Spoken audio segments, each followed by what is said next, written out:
अगला जो 13वां क्वेश्चन है वो हर्षवर्धन के बारे में है। कहा जा रहा है कि हर्ष प्रश्न है, हर्ष का लगाव उत्तर प्रदेश की राजनीति से ज्यादा सांस्कृतिक क्षेत्र में था। यानी उसने देखा जाए तो वो पहले थानेश्वर का शासक था। परिस्थितिवश जब उसकी बहन थी राजश्री, तो गौड़ शासक शशांक था, उसकी वजह से कुछ युद्ध वगैरह हुआ, उसके जीजा की हत्या कर दी गई, कुछ ऐसे ही बातें थी जिसकी वजह से उसको थानेश्वर से कन्नौज जाना पड़ा।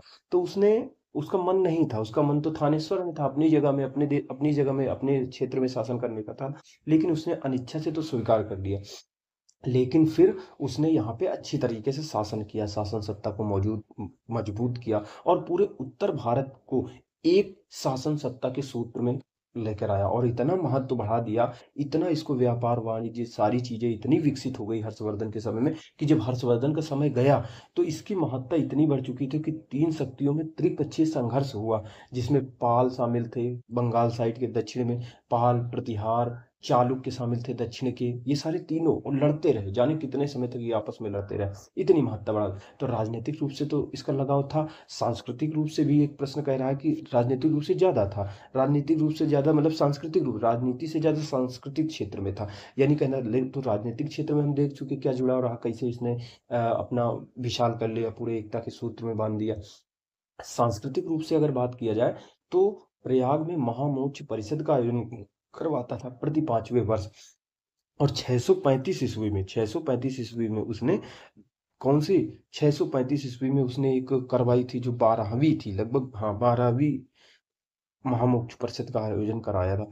हर्ष का कन्नौज में क्या किया, धर्म सभा का आयोजन कराया था। और यहाँ पे विद्वान वगैरह आते थे, उनमें डिबेट होती थी कि कौन अधिक है, अलग अलग देशों के लोग आते थे। ठीक है। तो ये सारी चीजें, तो इससे ये पता चलता है कि देखो, हर्ष का लगाव उत्तर प्रदेश की राजनीति और सांस्कृतिक क्षेत्र दोनों से था और दोनों का उसने महत्व बढ़ाया। राजनीति क्षेत्र में जहां उसने कन्नौज को प्रमुखता प्रदान की, तो सांस्कृतिक क्षेत्र में उसने प्रयागराज को महत्वपूर्ण भूमिका निभाने के लिए तैयार किया। हर्ष, अब क्वेश्चन है, क्वेश्चन देखते हैं क्या है। हर्ष का लगाव उत्तर प्रदेश की राजनीति से ज्यादा सांस्कृतिक क्षेत्र में था। समीक्षा करना, थोड़ा सा अपना विचार भी देना है, प्लस माइनस। हर्ष 606 से 647 तक संपूर्ण उत्तर भारत का स्वामी था, शासक था। इसकी सत्ता का केंद्र बिंदु कन्नौज था और गुप्तों के पतन के बाद हर्ष ने संपूर्ण उत्तर भारत को एक बार फिर से एक सत्ता शासन सत्ता में के अधीन लेकर आया था। ध्यातव्य है, यानी ध्यान रहे कि हर्ष का लगाव उत्तर प्रदेश में राजनीति से ज्यादा सांस्कृतिक क्षेत्र में था। यह बात सही सही मतलब इसको देखते हैं, स्टेटमेंट कह रहा है कि राजनीति से ज्यादा इसमें था। यह बात सही है कि हर्ष की राजधानी कन्नौज थी। हर्ष शुरू में थानेश्वर का शासक था, कन्नौज का नहीं था। और परिस्थितिवश जब उसे कन्नौज का शासक बनाया गया तब उसने अनिच्छा से इसको स्वीकार कर लिया। लेकिन प्रयाग में महामोर्च परिषद का आयोजन करता था, कन्नौज में धर्म सभा का आयोजन करता था। ठीक है। हर्ष सांस्कृतिक रूप से उत्तर प्रदेश से काफी गहरे रूप से जुड़ा हुआ था। 635 ईस्वी में उसने छठी बार कराया था, सॉरी मैंने 10वीं बार कहा था। 635 ईस्वी में उसने छठी बार महामोर्च परिषद का आयोजन कराया था। यह परिषद प्रति 5वें वर्ष आयोजित की जाती, 5 साल में एक बार होता था। इस परिषद में बुद्ध, सूर्य, शिव की पूजा की गई। इस प्रकार कन्नौज में महायान धर्म की महत्ता स्थापित करने के लिए कन्नौज धर्म सभा का आयोजन किया गया था। यानी महामोक्ष परिषद होता था, उसके बाद धर्म सभा का आयोजन कराया गया जाता था, जहाँ पे महायान धर्म की महत्ता स्थापित की जाती थी, उससे संबंधित विचारों को प्रोत्साहन दिया जाता था।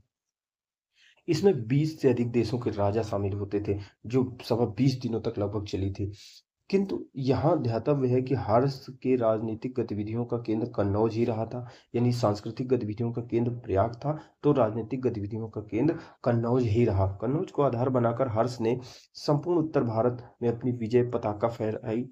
कन्नौज का शासन भले ही उसने अनिच्छा से स्वीकार किया हो, किंतु एक बार स्वीकार करने के बाद कन्नौज को ही अपने साम्राज्य की राजधानी बना लिया। यह कहना सही नहीं होगा कि हर्ष का जुड़ाव राजनीतिक रूप से कम था।